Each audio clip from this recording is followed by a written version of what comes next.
मेरे गुरु महेश्वर शिव को मेरा प्रणाम है। इस कालखंड के प्रथम शिव के शिष्य और हम सबों के परम आदरणीय वरेण्य गुरु भ्राता साहब श्री हरिनानंद जी के चरणों में मेरा प्रणाम है। शक्ति स्वरूपा माँ नीलम आनंद जी के चरणों में मेरा प्रणाम है। और न्यू दिल्ली के इस शिव शिष्यों की संगोष्ठी में उपस्थित आप सभी गुरु भाई गुरु बहन के चरणों में मेरा प्रणाम है।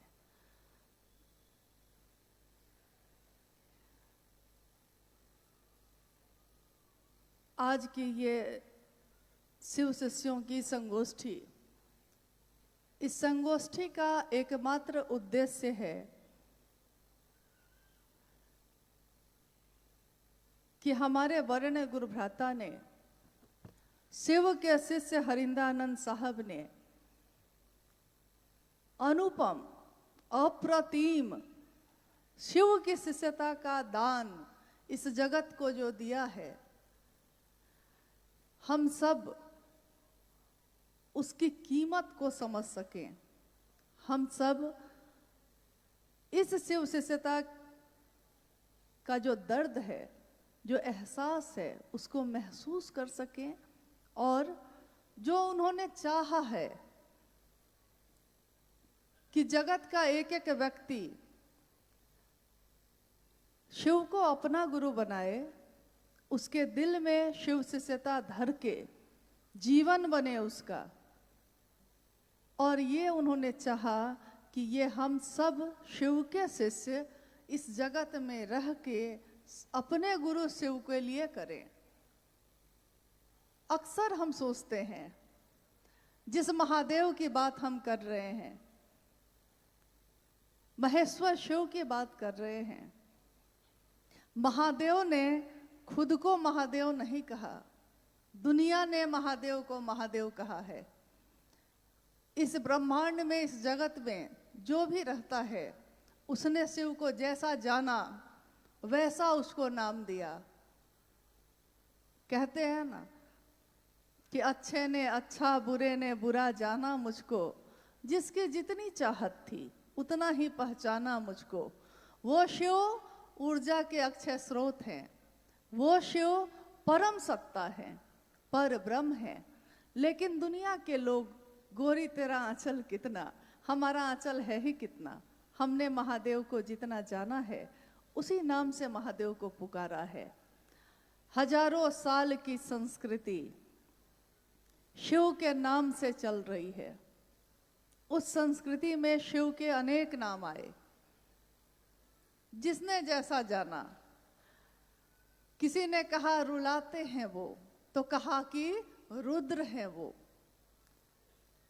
किसी को लगा कि जितने भी देवी देवता हैं, जितने भी ईश्वर हैं धरती पे या आसमान में या जहां भी, तीनों लोकों में, ईश्वरों के भी ईश्वर हैं वो महेश्वर। किसी ने कहा कि बड़ा भोला है वो। शिव के जितने भी रूप हैं, सारे रूपों में बहुत विसंगतियां हैं, कोई एक दूसरे से मेल नहीं खाता। किसी ने कहा कि भोला है, किसी ने कहा कि रुद्र है, किसी ने कहा नटराज है, किसी ने कहा हलाहल पीने वाला है, दूसरों को अमृत का दान देता है और खुद जगत की रक्षा के लिए हलाहल का पान करता है। मान सहित विष खाई के शंभु भये जगदीश। यानी शिव की उस सत्ता का आकलन धरती के हम लोग नहीं कर सकते। शिव की अवधारणा, शिव की संस्कृति ग्रंथों में जो शिव हैं सो उपनिषद में है, पुराण में है, रामायण में है, रामचरितमानस में है, महाभारत में है। ग्रंथ में ये पन्ने भरे पड़े हैं शिव को जितने भी रूपों से पुकारा गया, उन रूपों से।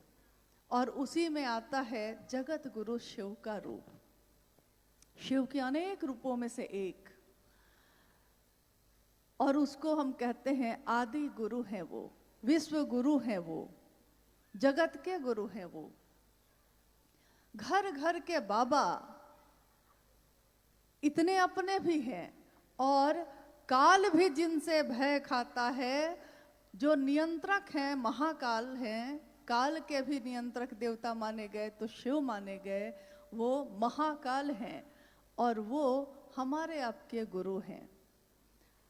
अप्रतिम शिव की शिष्यता की झलक, इसको समझने के लिए, क्योंकि ये एक संगोष्ठी है और हमेशा साहब ने ये कहा कि शिव शिष्यों की कोई सभा हो, शिव शिष्यों का कोई कार्यक्रम हो, शिव शिष्य चाहे अकेले में हो चाहे लाखों की भीड़ में हो, लेकिन उनकी मनसा एक ही होनी चाहिए। हमारी सभा एक हो, हमारे हृदय में जो भाव संचरित होते हैं वो एक हो, हमारी जो नियत है, हमारा मनसा वाचा करुणा जो है वो सब एक हो। जब भी हम ये बात कहते हैं कि शिव मेरे गुरु हैं या आपके गुरु हो सकते हैं, तो आइए हम लोग कुछ क्षण के लिए इसको भूल जाते हैं कि हम क्या हैं। क्योंकि हम अपने बारे में सोचेंगे, आप अपने बारे में सोचेंगे, तो हमारी क्षमता अलग अलग है। जैसे आकाश में बहुत सारे पंछी उड़ते हैं, लेकिन आकाश किसी को उड़ने से रोकता नहीं। कोई चिड़िया है छोटी सी, कोई बहुत बड़ी, किसी की उड़ान छोटी है, किसी की बहुत बड़ी, लेकिन आकाश के नीचे ही रहते हैं वो।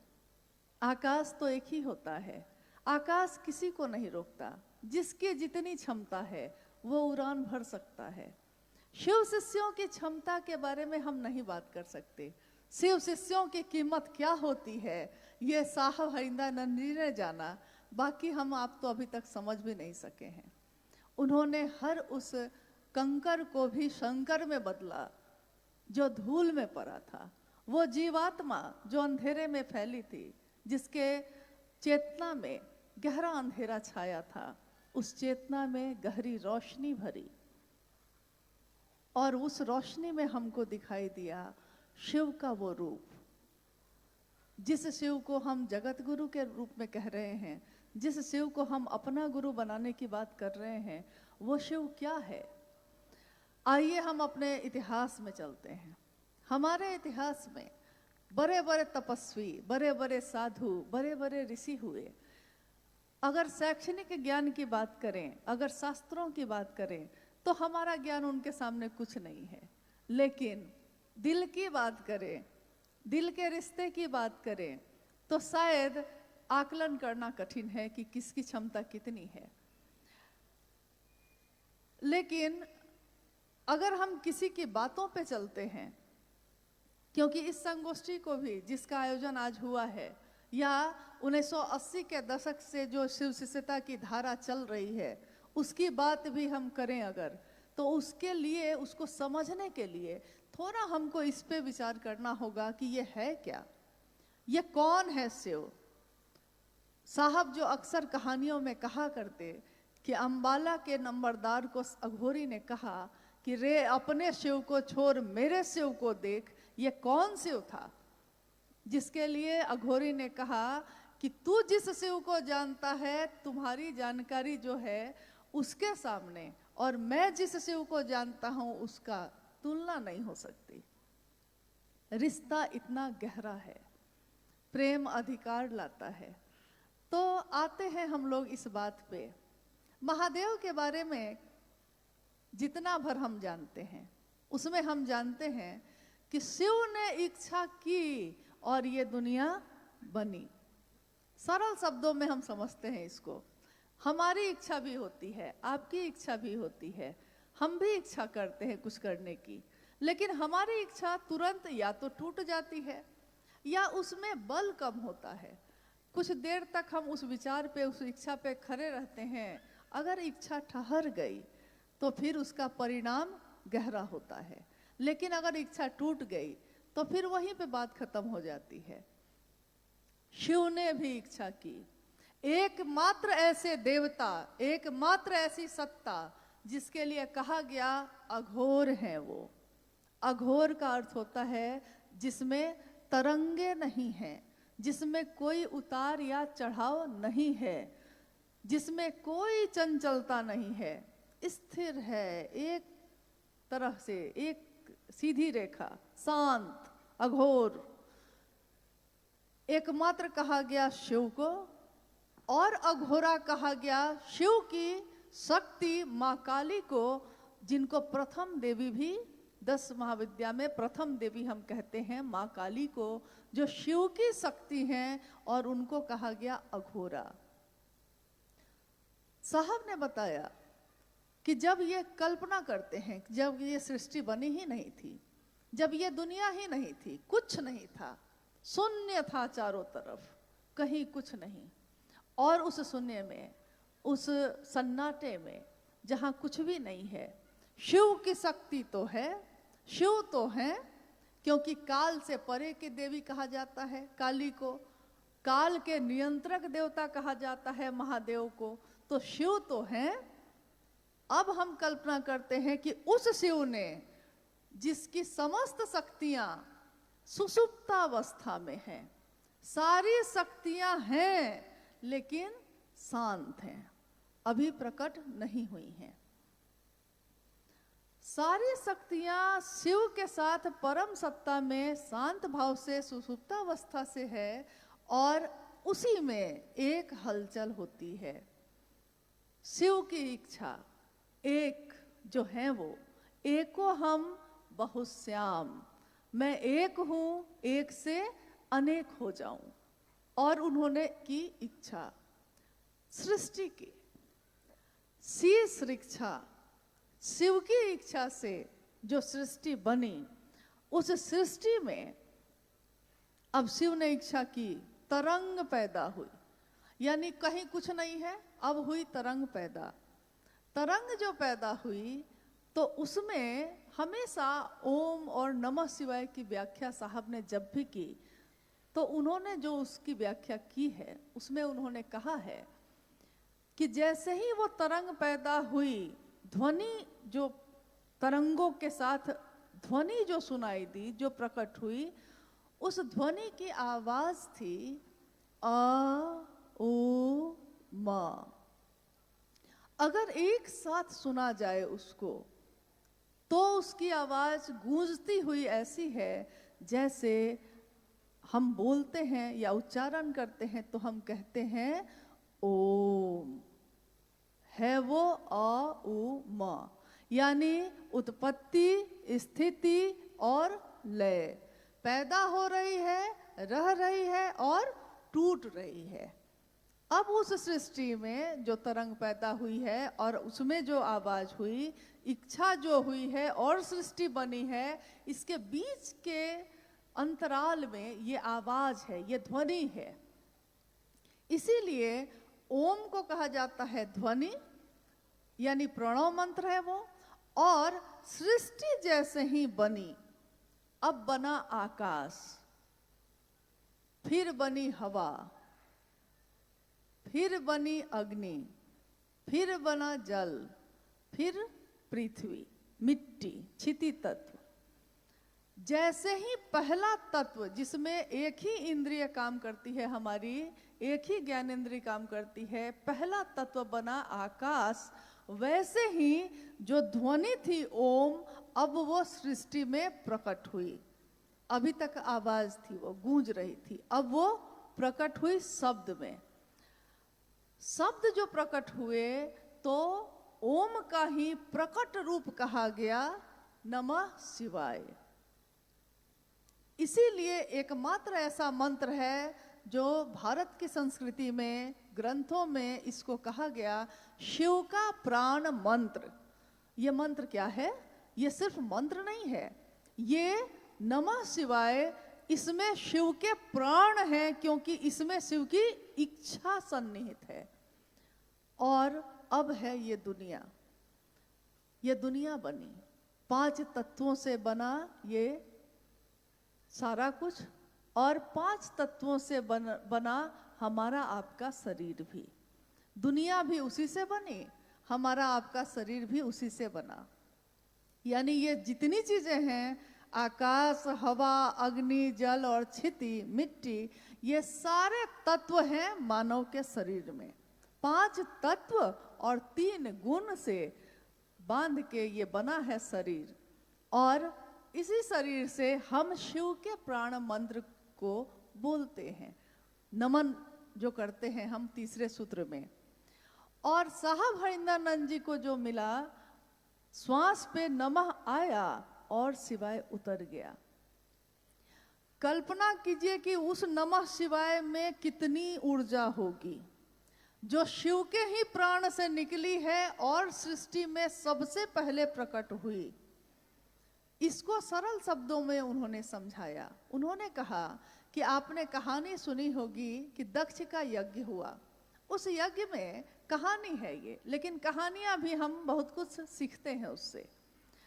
कुछ सच्चाई है, कुछ कल्पना है, लेकिन उसमें है क्या कि दक्ष का यज्ञ हुआ, विध्वंस करने का आदेश शिव के तरफ से मिल गया, क्योंकि सती उसमें अग्नि में कूद गई थी। तो उन्होंने कहा कि दक्ष के यज्ञ को ध्वस्त कर दो। कहानी है कि शिव की जटाओं से जो टुकड़ा उन्होंने तोड़कर जमीन पे फेंका, पैदा हुआ वीरभद्र। साहब ने पूछा कि बताइए, शिव से जो पैदा हुआ उस सबसे पहले क्या करेगा? जो शिव से ही पैदा होगा वो सबसे पहले क्या करेगा? ये प्रश्न आपके लिए भी है। जो शिव से ही पैदा होगा वो सबसे पहले किसके सामने सर झुकाएगा? किसको प्रणाम करेगा? शिव को प्रणाम करेगा। जैसे वीरभद्र ने सबसे पहले प्रणाम करके तब कहा क्या आदेश है। साहब ने कहा कि जो सृष्टि बनी उसने सबसे पहले, जिसमें नमः शिवाय बना, शिव को प्रणाम किया। शिव की इच्छा से बनी ये दुनिया, यानी इस दुनिया के कण कण में शिव है, शिव की इच्छा है। कहते हैं कि इतनी ऊर्जा है, इतनी ऊर्जा है उस शिव में कि सबसे निचला तत्व जो है क्षिति यानी मिट्टी, जो सबसे मोटा कह सकते हैं आप, सूक्ष्म सबसे हो गया आकाश, और सबसे स्थूल यानी एक ऐसी चीज, एक ऐसा तत्व जिसको हम छू सकते हैं, जिसको हम स्वाद ले सकते हैं, जिसको हम सूंघ सकते हैं, देख सकते हैं, यानी पांचों ज्ञानेंद्रियां मेरा जिस पे काम करती हैं, सबसे स्थूल है मिट्टी। मिट्टी में कहा गया कि अगर इसकी ऊर्जा निकाली जाए तो उस मिट्टी के एक परत में, एक कण में कितनी ऊर्जा है? करोड़ों बिजलियों की चमक जैसी ऊर्जा है। एक बिजली गिरती है कहीं तो सब कुछ राख हो जाता है, और करोड़ों बिजलियां अगर एक साथ कहीं गिर गईं तो धरती बचेगी। करोड़ों बिजलियों की ताकत है क्षिति तत्व में। तो समझ जाइए कि उससे स्थूल जल में कितनी ताकत होगी, क्योंकि उसी पानी से बिजली बनती है। ये जो जल रहा है, कितनी ताकत है उस पानी में कि जो चाहते हैं इंसान आज बना ले रहा है उससे। अग्नि में कितनी ताकत होगी, क्योंकि और सूक्ष्म होता जा रहा है। हवा में कितनी होगी, आकाश में कितनी होगी, और इस सब से ऊपर उस महादेव में कितनी होगी।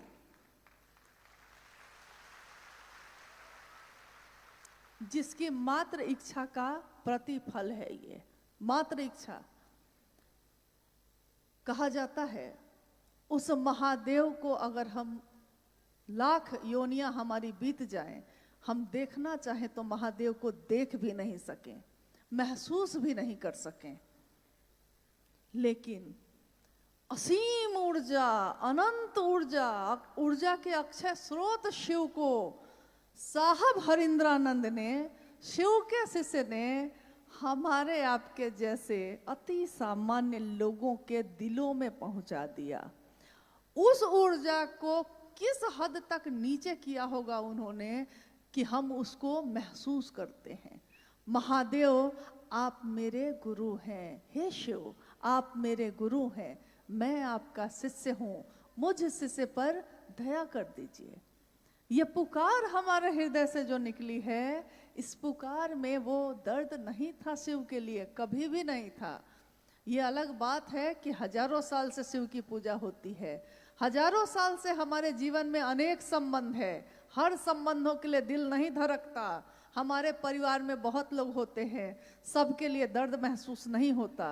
कितनी बार तो उल्टा होता है, अगर किसी को दर्द हो जाए तो मन सोचता है कि बड़ा अच्छा हुआ, बहुत बनता था।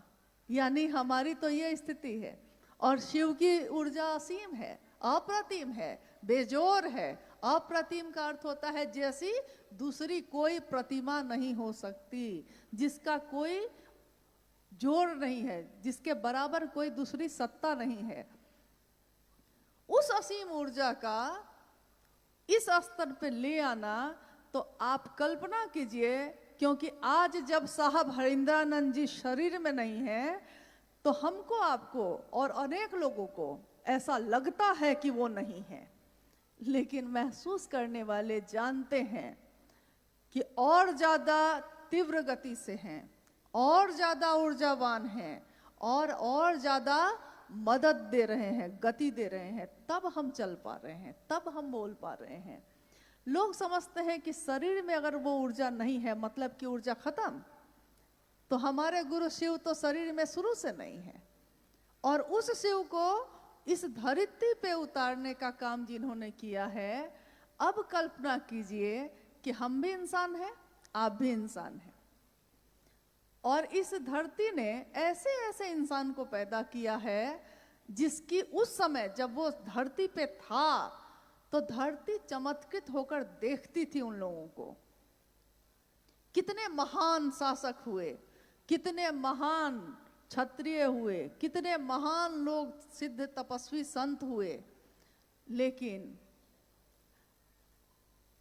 बहार दिन है चंद रोजा, न चल यहां सर उठा उठा के।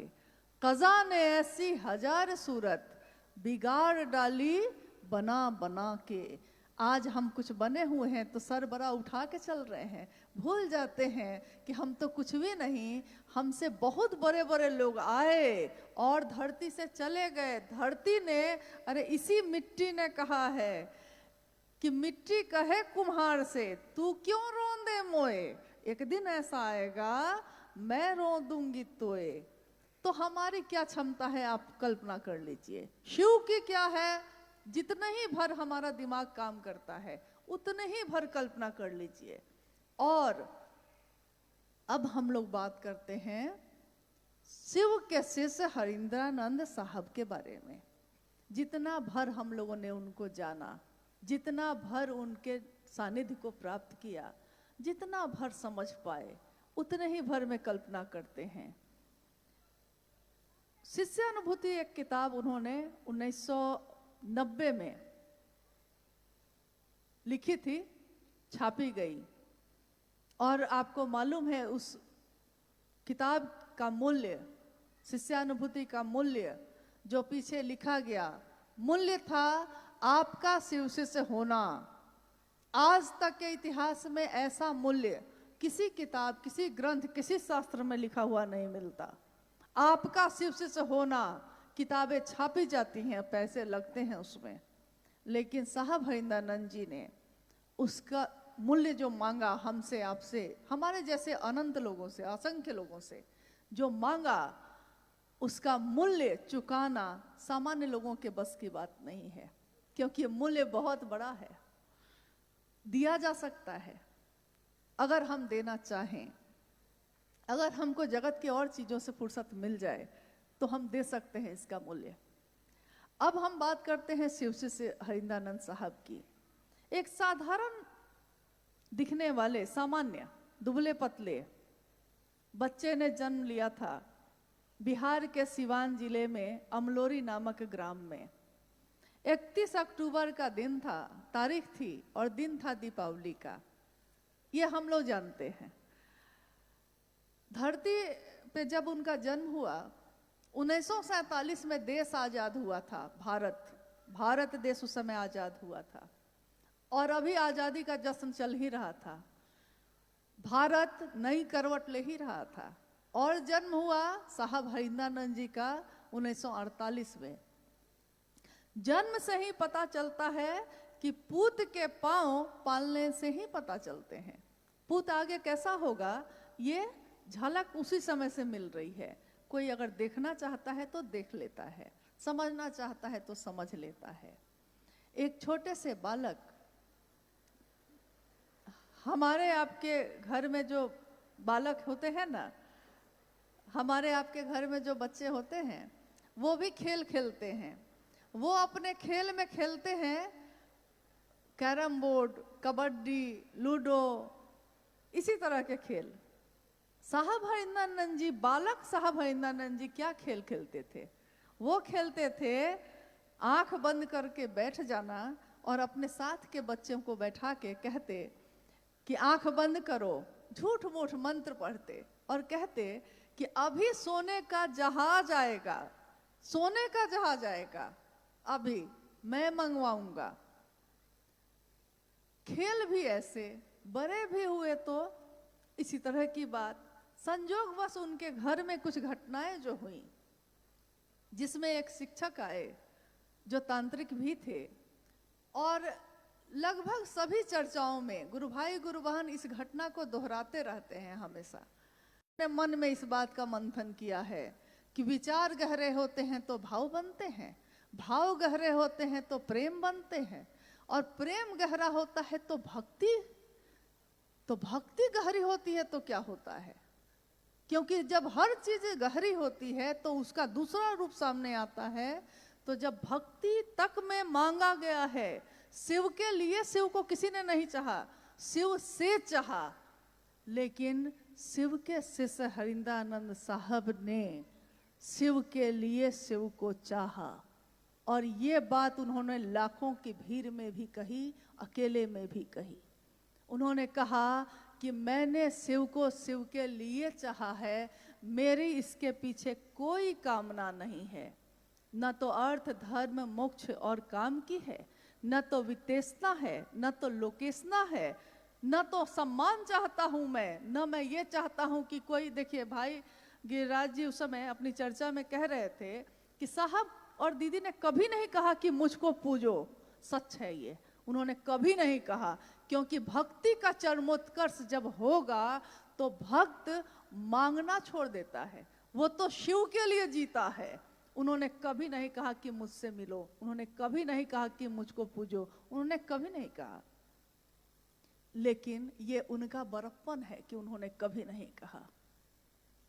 हमें ही हो ना सका उनके कद का अंदाजा, हम समझ ही नहीं सके कि हमें कौन मिला, हम जान ही नहीं सके कि हम किसके पास बैठे थे। हमने उनका सचमुच में वो दर्शन किया ही नहीं जिसका दर्शन वो कराना चाहते थे। आज भी वो यही कह रहे हैं। तो हम कैसे हैं कि वो तो आसमां हैं, सर झुकाए बैठे हैं, लेकिन हम शिव के शिष्य कैसे हैं जो साहब हरिंद्रानंद जी का नाम लेने में हमारी जबान लड़खड़ाने लगी है। दीदी नीलमानंद का नाम लेना हम लोग भूल गए हैं, हम अपनी अनुभूति बोलते हैं, हम अपने साहब और दीदी की अनुभूति क्यों नहीं बोलते? उन्होंने जिस शिव को दिखाया उस शिव की बात क्यों नहीं करते? उन्होंने जिस शिव को इतना अपना बनाया, इतना निकट किया, हम उसकी बात क्यों नहीं करते? कहते हैं जगत गुरु शिव का शिष्य जगत स्तर पे सोचेगा। संकीर्ण की बात करने वाले का मन संकीर्ण होता है, विराट की बात करने वाले का मन विराट होता है, और महादेव की बात करने वाले का मन कैसा होता है? महादेव की बात करने वाले का मन महादेव जैसा ही होता है, जो सबके लिए सोचता है, सबका भला सोचता है। जैसा शिव शिष्य हमारे वरेण्य गुरु भ्राता ने सोचा, उनसे ज्यादा हमारा शुभ, उनसे ज्यादा हमारा कल्याण किसने सोचा? किसी ने थोड़ी सी मदद की, लेकिन किसी ने आत्मबल इतना नहीं बढ़ाया कि आज हम पॉकेट में कुछ नहीं है फकीर हैं अगर हम, लेकिन मिजाज तो अमीरी का है, फकीरी में भी अमीरी का मिजाज लाए हैं। ये किसने दिया? कहते हैं कि शिव को गुरु बना के हमने क्या पाया? हमने पाया कि हम दुनिया की जो चीजें हैं अब हमारे लिए किसी काम की नहीं। गुरु भोग और मोक्ष देते हैं, अभिन्न रूप से देते हैं। शिव गुरु जो चाहता है उनका शिष्य उसको वो देते हैं, और इसके प्रमाण हैं, इसकी अनुभूतियां हैं, लोगों को प्राप्त हुई हैं। लोगों ने प्राप्त किया है। जितने भी लोग आए अभी, किसी ने यह कहा कि जब मैंने शिव को अपना माना तो मेरा इस लौकिक जीवन में और मेरे पारलौकिक जीवन में परिमार्जन नहीं हुआ। किसका नहीं हुआ? साहब ने हमेशा कहा कि अरे महादेव के लिए इतना तो करो। महादेव ने, जब से तुमने महादेव के लिए इतना ही भर कहा है कि शिव तुम मेरे हो, अच्छा पहनने लगे, अच्छा खाने लगे, अच्छा जीवन जीने लगे। शिव विसंगतियों में संगति की स्थापना करते हैं। शिव न्यूनतम व्यवस्था में रह के भी सुखी रहा जा सकता है, इसका उदाहरण है। इसीलिए उन्होंने एक आवाज दी कि बनना है तो शिव बनो, बनो तो शिव, जियो तो शिव, रहो तो शिव। ये बात आज तक किसी ने नहीं कही। इतनी खूबसूरत है ये बात, इतनी अद्भुत है, इतनी कहते हैं कि जानलेवा है, लगता है कि प्राण निछावर कर दे। जब यह देश आजाद हुआ था, हमारे देशभक्तों ने अपने शरीर का दान करते करते, माँ भारती पे अपने शरीर को न्यौछावर करते करते यह गीत गाए थे, कर चले हम फिदा जानो तन साथियों, अब तुम्हारे हवाले वतन साथियों।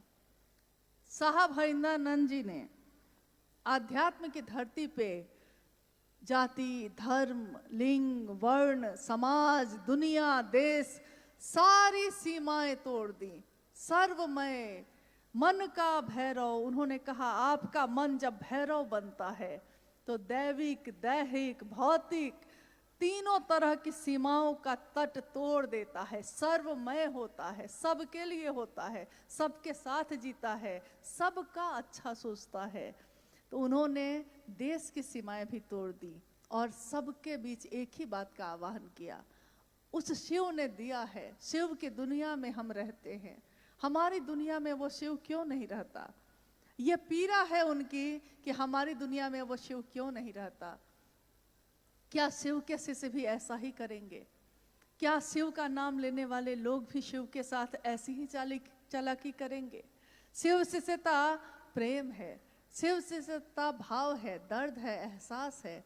शिव शिष्यता तालीबाजी नहीं, शिव शिष्यता व्यापार नहीं। हम अपने बेटे का व्यापार नहीं करते, हम अपने पति का व्यापार नहीं करते, हम अपने माँ बाप का व्यापार नहीं करते। जिसको भी हमने कहा है कि वो मेरा है, हम उसका व्यापार नहीं करते। व्यवस्था में मिलके काम करते हैं लेकिन व्यापार नहीं करते।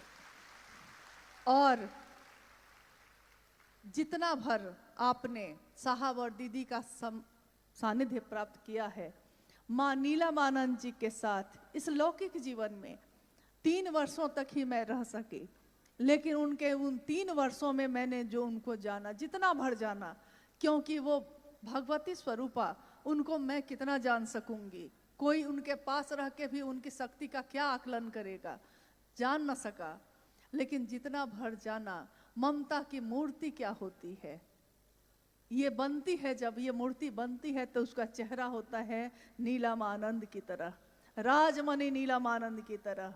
ये पोषित करने वाली माँ शिव शिष्यों को, शिव शिष्य एक परिवार है, शिव शिष्य परिवार, इस परिवार के हर सदस्य का पोषण देने वाली वो माँ, उसने अपना सर्वस्व न्यौछावर किया।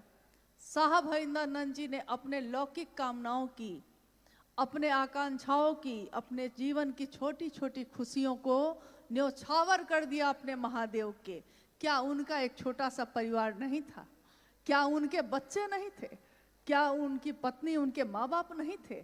थे। लेकिन उन्होंने कहा कि मैंने शिव के लिए किसी से समझौता नहीं किया, मैंने शिव के लिए सबसे ज्यादा शिव को चाहा, इतना चाहा, इतना चाहा कि सारे रिश्ते हल्के हो गए। और इतना चाहने के बाद उन्होंने कहा कि कर चले हम फिदा, हमारी सांसों में आज है वो, हमारी बातों में है। शिव की बात जहां भी चलेगी, बड़ी सुंदर पंक्ति है गीत की, हुस्न की बात चलेगी तो सब तेरा नाम लेंगे। शिव शिष्यता की बात चलेगी, हजारों साल बाद भी चलेगी, तो किसका नाम लेगा लोग? उन्हीं का, उन्हीं साहब हरिंद्रानंद जी का। तो उन्होंने न्यौछावर किया और कहा कि शिव शिष्यता में कोई वरीय नहीं होगा, कोई श्रेष्ठ नहीं होगा, कोई अगुआ नहीं होगा, कोई मार्गदर्शक नहीं होगा। कौन होगा? एकमात्र हमारे गुरु शिव हैं, जो अगुआ भी होंगे, गुरु भी है, ईश्वर भी है, मार्गदर्शक भी है, सब कुछ है। सब कुछ वो शिव स्वयं है। ज्ञान देने के कारण तू शंकर है। संभवे गुरुवे नमः। इन सारी पंक्तियों से तो ये दुनिया प्रदीप्त थी, लेकिन हमारे दिलों में ये नहीं धड़का था। तो भक्ति का चरमोत्कर्ष यानी सब कुछ न्योछावर करके लिए शिव को चाहना, उसका नाम जिस दिन इतिहास में आएगा तो वो नाम आएगा कि अगर भक्ति भी गहरी होती है तो क्या बन के उभरती है, तो वो शिव से हरिंद्रानंद बन के उभरती है, क्योंकि उसी का दर्शन किया हम लोगों ने। अब इस संगोष्ठी का, जैसा कि आप जानते हैं, चूंकि भारत के विभिन्न राज्यों के गुरु भाई गुरु बहन इसमें शामिल हैं, नेपाल के भी गुरु भाई गुरु बहन शामिल हैं, और ये दोनों देश हिले मिले हैं, मित्र हैं, एक दूसरे के यहाँ ऐसे आते जाते रह जाते हैं। तो मिलके ही हमने हमेशा महादेव का काम जगत स्तर पे किया है। दोनों देशों के रहने वाले लोग भारत के अलावा, नेपाल के अलावा विश्व के अनेक देशों में रहते हैं, और सबके द्वारा महादेव का काम लगातार चल रहा है, हो रहा है। इस संगोष्ठी का एकमात्र उद्देश्य है कि जो साहब हरिंद्रानंद जी ने चाहा, जो उन्होंने चाहा है, जैसा चाहा है, हम सभी मिलके चले। अब हमारे पास दो रास्ते हैं। एक रास्ता ये है कि हम सब मिलके एक दूसरे का पैर खींचें, हम सब मिलके एक दूसरे का रास्ता रोकें, चलने नहीं दें किसी को, न खुद चले न किसी को चलने दे। ये एक रास्ता है जो ज़्यादातर सामान्य लोग करते हैं। और दूसरा रास्ता है कि हम सब मिलकर एक दूसरे की इतनी मदद करें कि चाहे जो आगे बढ़ के चले उसकी मदद कर दे, ताकि वो और आगे चले और आगे चले और आगे चले, और जगत गुरु शिव की शिष्यता जगत के एक एक व्यक्ति के दिल में गूंजे, सचमुच में, यथार्थ में, बोली में नहीं, भाषण में नहीं, सचमुच में हो। अब आप लोगों से पूछना है, क्या करना है? जीवन एक ही मिला है, ये आगे पता नहीं क्या होगा। इस पार प्रिय मैं हूं तुम हो, उस पार न जाने क्या होगा। तो इस पार प्रिय जो मैं हूं और तुम हो, और इस पार जो भगवान शिव की शिष्यता मिली है, इस पार जो हमने साहब और दीदी का दर्शन किया है, ये दुनिया तो बड़ी खूबसूरत है, उधर का नहीं मालूम कैसा होगा। तो इस दुनिया में हम सब मिलकर क्या करेंगे? क्योंकि ये बहुत बड़ा मुद्दा है आज। सब मिलके क्या करने वाले हैं? हम सबका संकल्प क्या होगा? ऋग्वेद पहला वेद है धरती का। ऋग्वेद की अंतिम ऋचा यह कहती है, हमारी सभा एक हो, हमारे हृदय में जो भाव संचरित होते हैं वो एक हो, हमारी सोच एक हो, हमारी बोली एक हो। हम लोग जितने लोग यहाँ बैठे हैं, या वो सारे लोग जो आज सुन रहे होंगे, क्या किसी ने भी साहब हरिंद्रानंद जी की बातों को छोड़कर दूसरी बात को दोहराया है कभी? शिव जगत के गुरु हैं, मेरे हैं, आपके हो सकते हैं। ये किसने कहा? उन्होंने कहा। 3 सूत्रों का निरूपण, 3 सूत्रों के द्वारा हमारा मन शिव के लिए आवेशित हो सकता है और होता है। ये किसने कहा? उन्होंने कहा कि अगर ये 3 सूत्र करते करते हमारा मन शिष्य भाव से भर जाए, तो उसके बाद ये 3 सूत्र करने की भी आवश्यकता नहीं होती, क्योंकि जब जो काम हो ही रहा है अब अनायास, तो उसके लिए अलग से प्रयास क्या करना। साइकिल चलाना सीखा था तो गिर गए थे बहुत बार, आज जो बार बार गिरते हैं उठते हैं, अब चलाना सीख लिया है तो साइकिल चल रही है।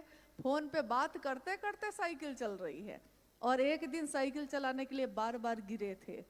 तो आज नमः शिवाय करते हैं तो मन भटक जाता है, दया मांगते हैं मन भटक जाता है, शिव चर्चा करना चाहते हैं, समय नहीं मिल पाता, बातचीत नहीं हो पाती, माहौल नहीं बन पाता, ऐसी समस्याएं आती रहती हैं।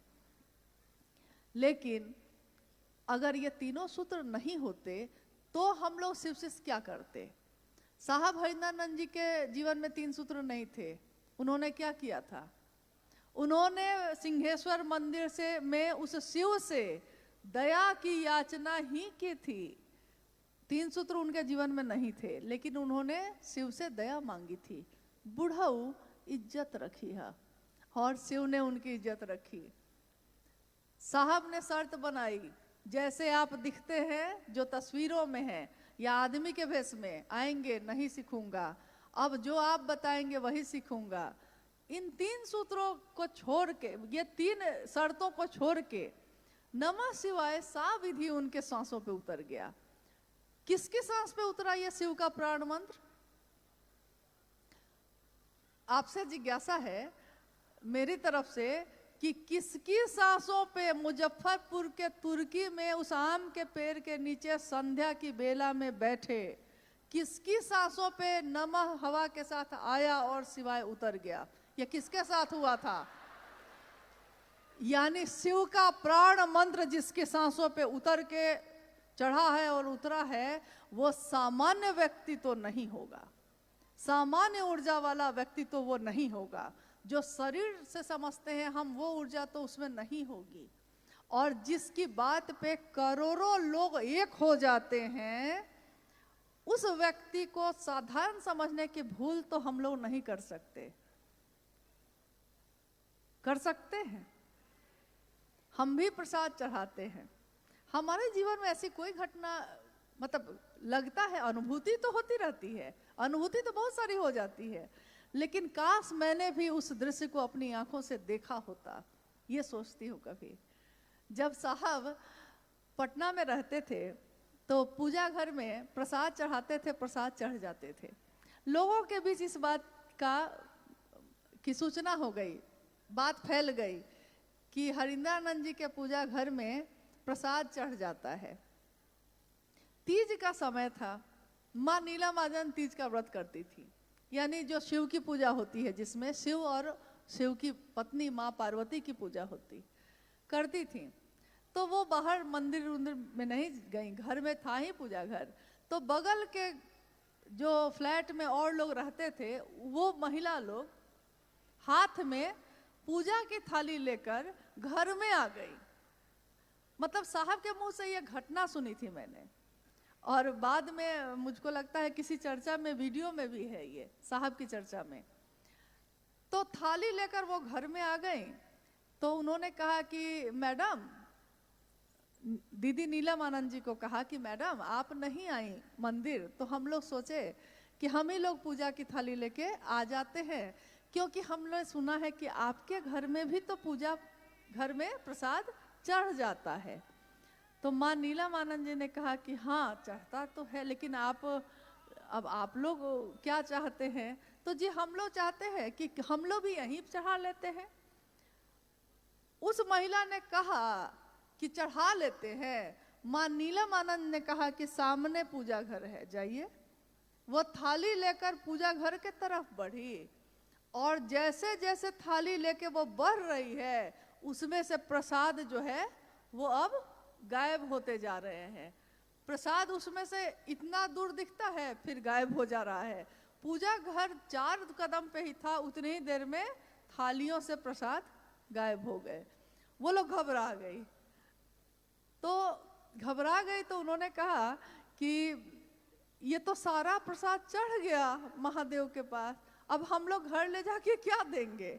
तो माँ ने कहा कि आपने जिस भाव से कहा कि महादेव को चढ़ाने जाते हैं, उस भाव से मैंने भी कह दिया कि ठीक है जाइए चढ़ा दीजिए।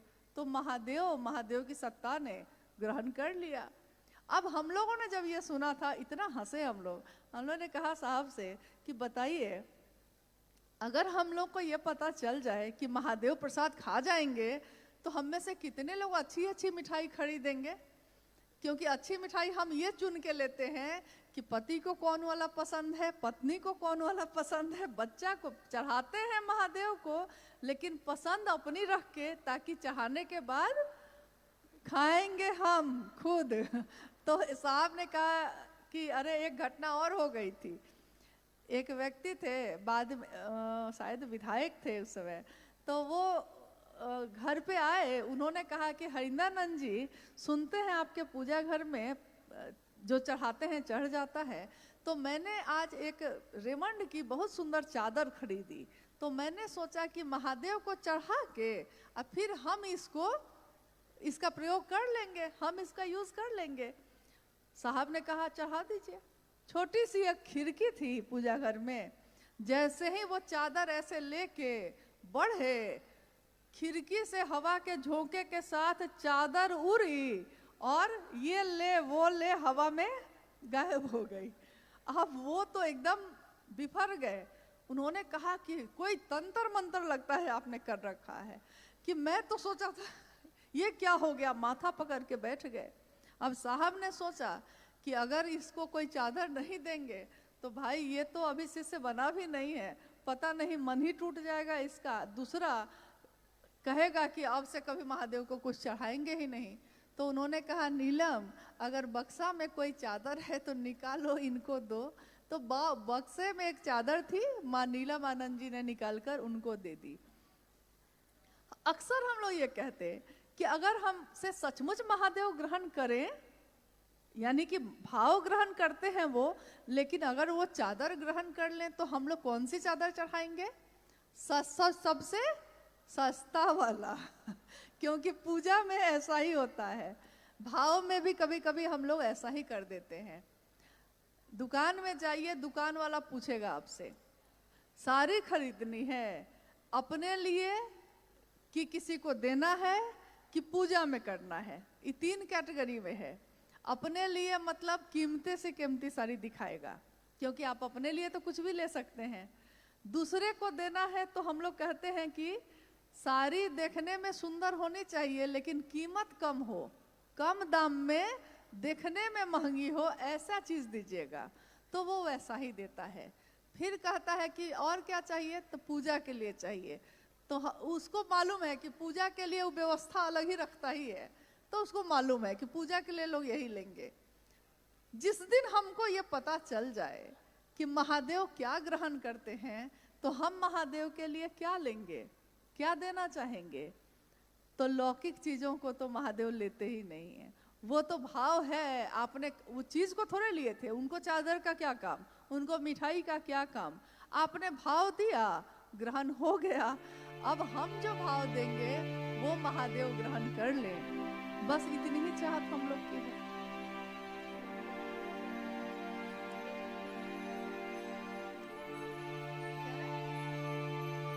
हाँ, समय का अभाव है और बहुत लोगों की ट्रेन भी है, जैसा पता चला है हम लोग को। समय का भी अभाव है और जिज्ञासाएं तो हमेशा हुई है।